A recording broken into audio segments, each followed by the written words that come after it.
President Trump is warning China not to retaliate for the newest tariff hike on its imports. 3 days ago, the president raised tariffs to 25% on approximately $200 billion on Chinese goods.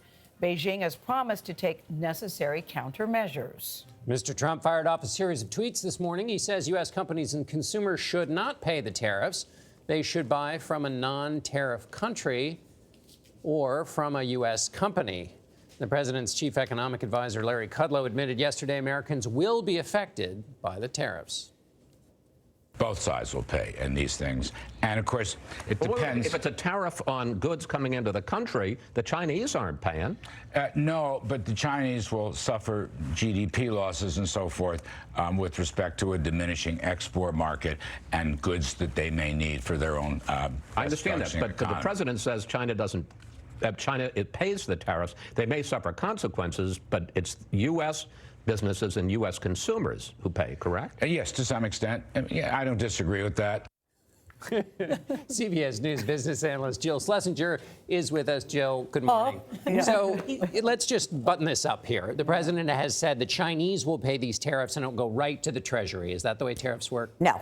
So the way it works is that the importer, the U.S. importer, pays the tariff. So who is the importer? A retailer, a wholesaler, a manufacturer of other products. And what usually will happen is, or what has happened, is they'll absorb some of that fee in terms of lower margins, or they'll increase prices to consumers. And so it's some combination of that. The problem with these new tariffs is many of these folks who are the importers cannot absorb a 25% tariff. They will likely pass a lot of that on to consumers. And so what are we, as a consumer out there, what are we paying more for? Okay, furniture is a big one. Building supplies is a big one. Shampoo, dog collars. I mean, the list goes on. Dog collars.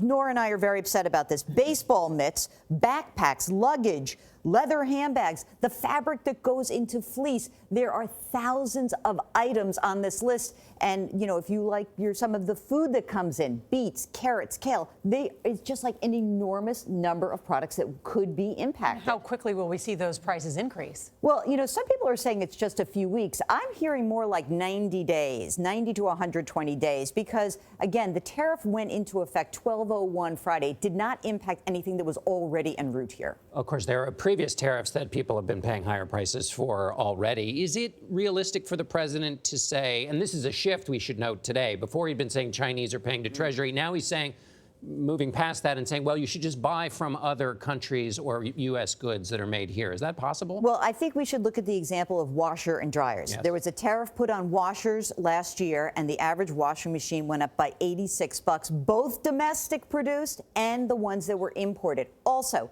dryers went up by $92. There was no tariff on a dryer. So what we know is that U.S. and international manufacturers use the opportunity to jack prices on both types of goods.